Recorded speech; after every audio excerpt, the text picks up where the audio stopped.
Hi, good morning everyone. Hope you're all doing okay. This might be a bit of a darker video. We've gone back to the dark mornings. Well, we have in my world anyway. We're at 10 to 5 in the morning. I'm currently sat at a level crossing, so if you can see some red lights flashing, that's what that is. And it's a bit brighter here, so it will get darker as we go up the road. But we'll see what it's like. See if I don't really want to add some added lights because obviously driving in the pitch black, so not quite pitch black at the moment, but it's close. So yeah, today update. I've had a week off, as you know, or some of you will know, and it's been absolutely brilliant.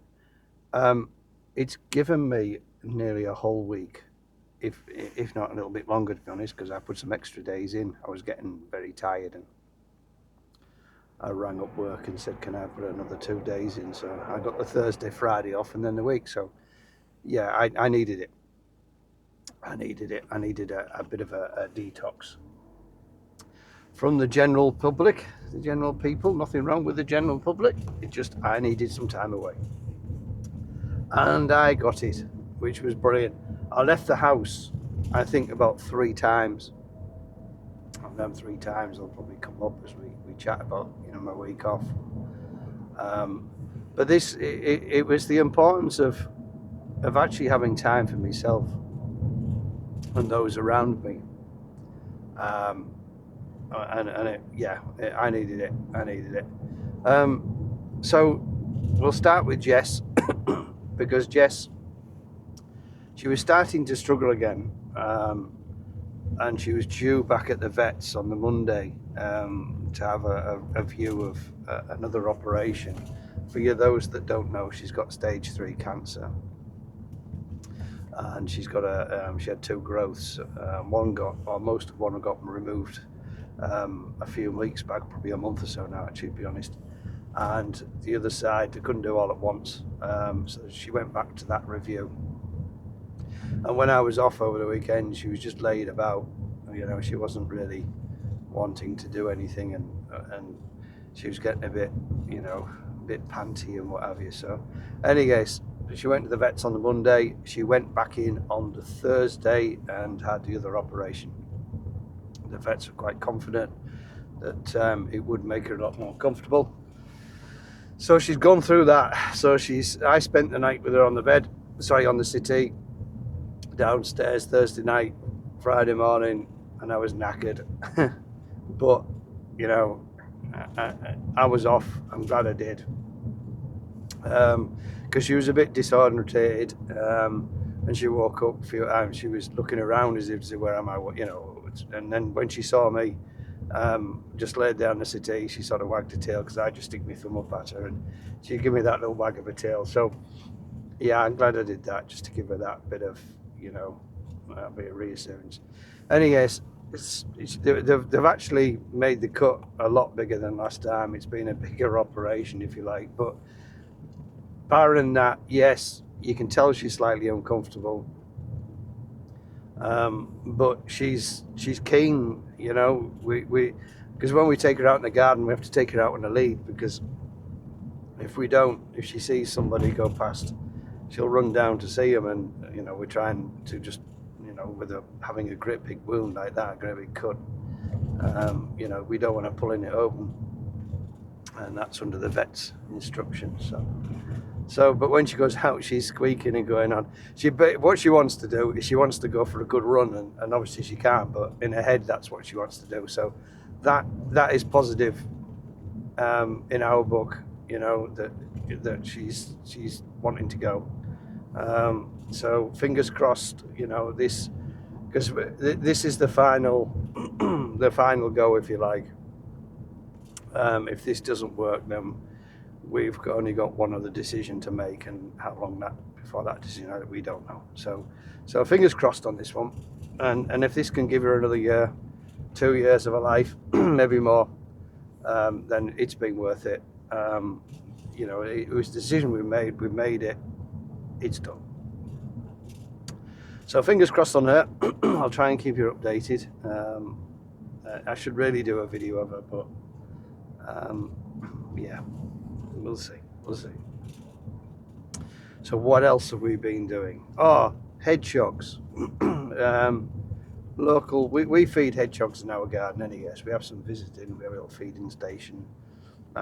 We have a medium-sized nest box, if you like, for a hedgehog house. You can hear things moving in my boot. It's because I've been messing about. We'll come to that. So yeah, so we have hedgehogs come. I built a hedgehog box, I think about 2 years ago, and it's made out of exterior ply and everything, and it's got a, you know, it's covered up and things like that. Never really been used. We have had hedgehogs go in it and rudge around it and come back out. But so anyway, it's a charity not far from us. Smoggy Hogs, I think it's called. They were wanting release sites for some of the hedgehogs because they're getting a bit overwhelmed and a bit stuck for space. So Jane contacted them, and they bought us 3 hedgehogs to release in the garden. And they went in the hedgehog house. And we weren't sure whether they're still in there. We believe they aren't.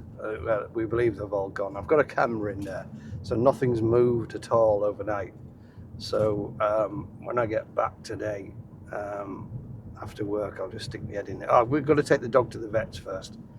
She's going for a checkup. She was there on Saturday and she has to go again today. So they like to check her every other day, make sure she's okay. So anyways, yeah, so I've got that to do if I'm back in time. It's a bit tight, but we've got backup plan if I'm not, because in transport, you know, we never know what's going to happen, do we? So yeah, hedgehogs. So we had 3 hedgehogs come, and they've been released, and hopefully, fingers crossed, they, you know, they survive and go on. It's hard to tell hedgehogs apart on a black and white camera. You can sort of do it, but you know, I never got to saw these 3 that come, so I don't know. Anyways, we've got plenty of food and water out for them. And if you can, by the way, even if you just put water out, you know, just put a little shallow bowl of water out for the local wildlife, especially while it's so dry. It helps them out. It helps them out. You know, for everything from birds to even little mice. And people say, well, we back onto a field, so we're always going to get mice. Rats, we're always a bit, you know, that's why one of the reasons I have cameras up. So if we start to get too many, or if we start to see any, you know, we can deal with it. And if we don't see any, brilliant. They usually come in, the rats, usually in December, to be honest, just before Christmas time. So they've normally got enough out and about to keep them, you know, keep them busy. So that was that. Obviously, my week off, like I say, give me a chance to actually do some things I wanted to do. So hobbies that, you know, and little jobs that I've not had chance or even time to get to, which is one of my annoyances of work. We spend too much time at work and we don't have time for ourselves. So as some of you will know, or I've seen on some of my other videos and shorts, I'm into amateur radio. My call sign, by the way, is 2E0ECD. I've got an intermediate license here in the UK, and to be honest, I'm quite happy with that. Do I want to do my full? Probably. You know, there's no operating benefit to myself at the moment, having a full license. But that's not the reason not to go for it. It's a bit weird how the licensing works a bit, because I don't think it really encourages you to move on at the moment. You know, you get your, even with a foundation, you know, is it 20 watts, 25 watts you get now? You know, that's quite a bit, to be honest. And even though I've got me intermediate and I can now go up to 100 watts, I still only use about the most 25 watts. I quite enjoy that side of things, the lower side, more than just pumping out power, you know.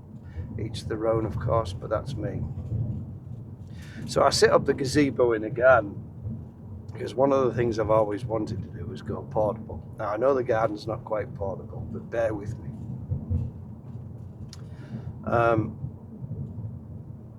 The radio, the HF radio I've got at the moment is the ASU 991A, and it's not a big radio, but it's not a small radio either.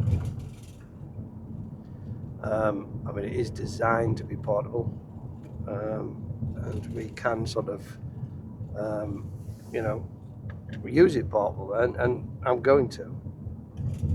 So the idea was setting up in a gazebo was, like I say, part of the reason was to try a little bit of portable work without having to go out, so I can work, you know, find all the little problems I'm going to have and little niggly things, and I also wanted to set up my laptop so I could use it with the radio, because sometimes I don't fancy really talking to anyone, and that's just me. So I can do a bit of FT8 or something like that. I'm not a CW guy. You know, I'm just not against it. Each their own again, but I'm not. So, anyways, we managed to get all that done. Get the software login. You know, I started to use Station Master for logging for a while. I've got Log4OM as well. Good thing about Station Master is it'll work with other login systems. So, if you've already got a login system, you know, it's good for that. They also do an app as well. So if you do go activating or do go portable, and you're just doing voice, say, then you don't really need a laptop, which is good. Good. So yeah, that went well. I had a friend come round, and a radio friend, and we sat for a day and just messed about and had a chat, catch up. That was good. I then encouraged me to mess about with some aerials a bit. So I made myself a 20 meter dipole out of old bits and pieces I'd laid around. I have a Pro Grip fishing pole, if you like, and I just used that and I put on a one-to-one hull and yeah, made a dipole, and it works well. So that's going to be my sort of my portable setup. I have got some Pro Amp whips. I've got a 20 and a 40, but I don't know what it is about verticals. I don't know. Don't seem to be able to get away with them too much. Not going to give up yet. I just don't seem to get away with them. So I'm going to build myself when I have chance, because I'm back at work for 3 weeks, and I think 3.5 weeks, and then I'm off again for 6 days, which is nice. I'm going to build myself a 15 meter dipole and a 10 meter, I think. Basically, the reason for that mainly is the compactness. You know, they're a bit smaller. And then going back to my car, I've been trying to sort my car out a bit. I've got an estate car, so I've been trying to sort that out a bit so I can do some portable stuff. I just need to find some sites now really that I can deploy. I worked out the battery I've got with the 991. I've only got a 20 amp hour. It's a lead acid battery, to be honest. I know we can get LiPo ones, and I will do eventually. I've got a few other plans to do. Because what I'd like to do is change the solar system batteries and their LiPos, and I could use them, see, so I can spend money but save money, if you like. So yeah, so when anyways, coming to the car, I've got the ASU FT400 in the car here, which has a nice little hands-free system, a little toggle switch and a microphone that's just up at the corner here. But I just thought, you know, I'd check the aerial. I don't really use it too much because there's not a lot of 2 meter activity, and we'll come to that as well. So I just thought I'd check my aerial because, you know, I know that I was, you know, suspecting something wasn't right, and I guess it wasn't. I've got a Nano VNA, so I started to check it and realised that something wasn't right, and then all of a sudden it would work okay, and I'm thinking, right, what's this? You know, so I changed the PL259 on it, because it just seems to be if I move the coax, there he is. Moved it on the roof, all of a sudden, brilliant SWR. I thought, no, that's all right, yeah, just moving it's made the difference, which we know can. And then I just thought, well, right, where do I put the coax cable? And I literally just touched the coax cable and SWR way out. So there's obviously a break in it or a problem with it near to where the mag mount is. And I confirmed that by just literally just twiggling the cable a bit. So, new mag mount time. I've had them on for a while. Many people say, well, why do you use a mag mount? Well, there's many reasons, and we all have different reasons, and I'm not going to really go into that because you do what you want to do, and I'll do what I want to do. Great believer in that. I'll take advice, don't get me wrong, but I've tried all different ways. So, new mag mount on the way. So I've got no radio in the car. Well, no, radio is in the car, but not using. Right, 2 meters, local, RF.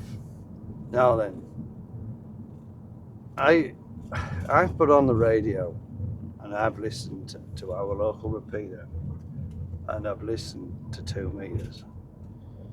And yeah, there is 1 or 2 stations that do come on and they will chat for a while. Obviously the regulars and things like that. But the local repeater, nothing. Now there was a guy, Peter, he was shouting out a CQ on 2 meters. So I went back and we ended up on the radio for about an hour, putting the wheels to right. And then there was another chap came on. And then there was a newly qualified foundation amateur came on, which was brilliant to hear. He was well in the back of the box there. He was very quiet. He was using a handheld, and the terrain, he was struggling, but he was doing all right, with what he had. And we chatted for a little while, me and Peter, because I hadn't spoke to Peter for about 6 years, and we were just talking about some of the ones that have sort of disappeared a bit, and he's heard from 1 or 2 of them, so that was good news. And we were just discussing about, even 6 years ago, what the difference was. And I'm not against digital. I'm not against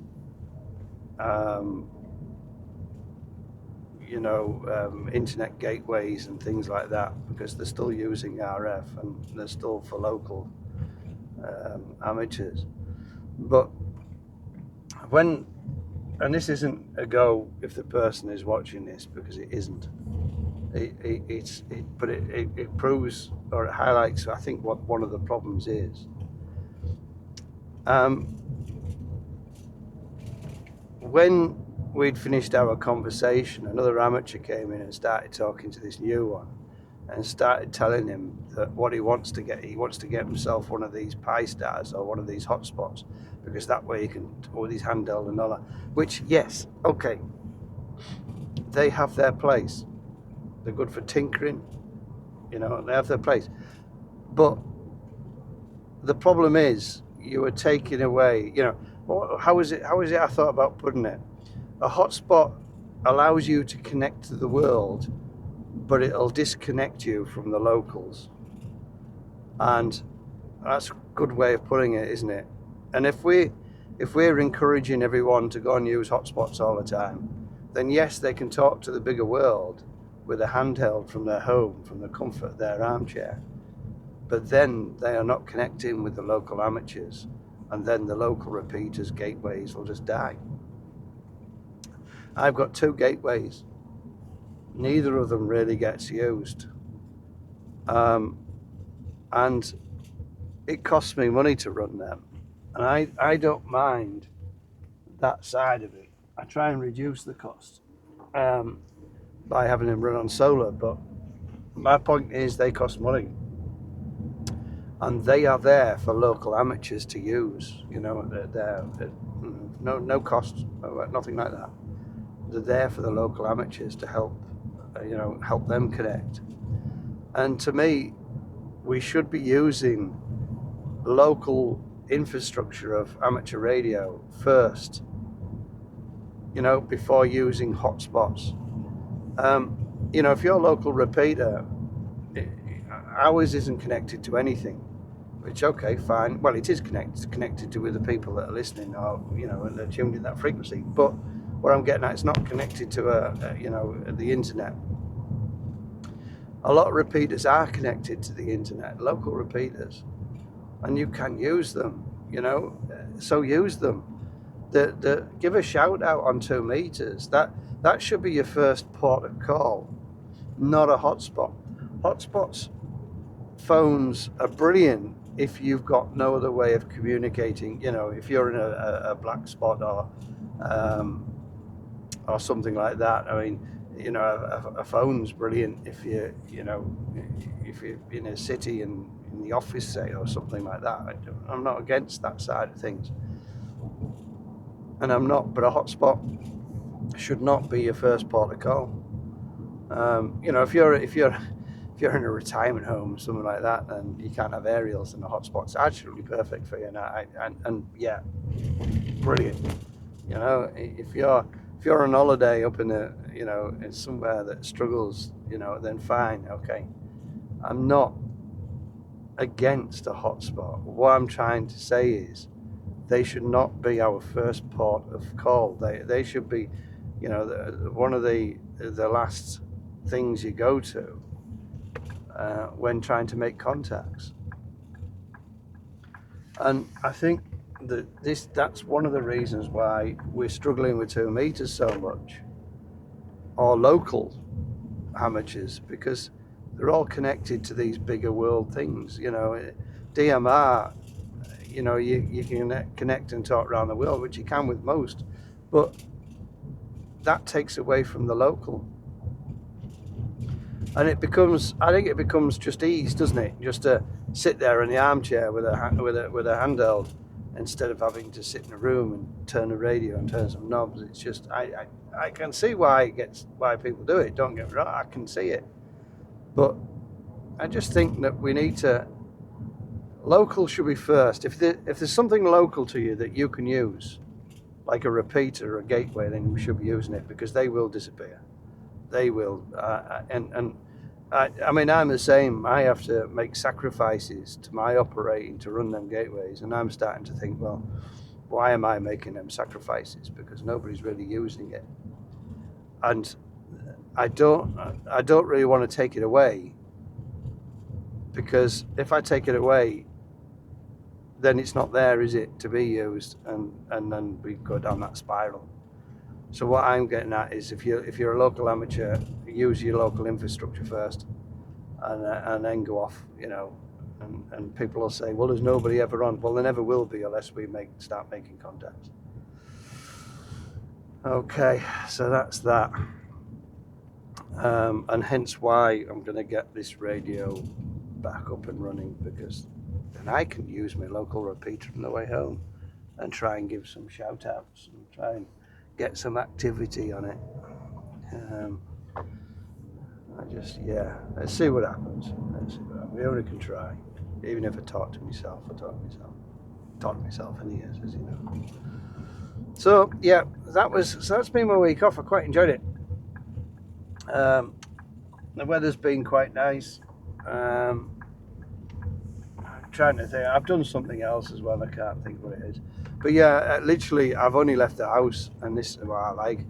I quite like being at home these days, just out the way of everyone, and just this rush business and everyone getting in each other's way, and I can't be bothered with it.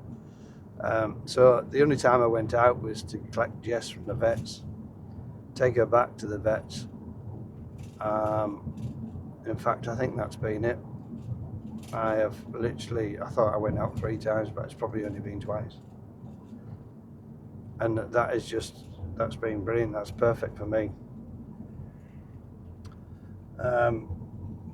And it's not been antisocial. It's just called solitude, and solitude's brilliant. It just allows you to I've still got people at the end of the radio if I want to chat, so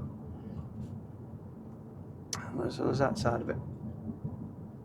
Right, well, I think that's about much as my little update's going to be. I'm sure there's something else, and I know I've had a bit of a rant about radio, but it is what it is, and you know, I've had a couple of HF contacts as well, so that's been quite good. Right, I'm going to decide whether to go for a little walk. Don't go for a little walk. Might do, because I'm not in a rush. Because I've been off for a week, you know what it's like when you go back to work. Everything will be upside down. Everything will be different. Nothing would have been tidy. Yeah, you know the score, and you've just got to take a deep breath and just, you know, work away at it. Right, I'm just going to get round this other little roundabout, and then I'm going to say goodbye to you all. Don't forget, you can leave your comments. If you like this video, please give it a thumbs up, you know, all that. Subscribe if I've not bored you. And we'll try and do some more videos very shortly. Right, have a good day, take care, be nice to each other. Don't forget, help each other out. It makes a world of a difference.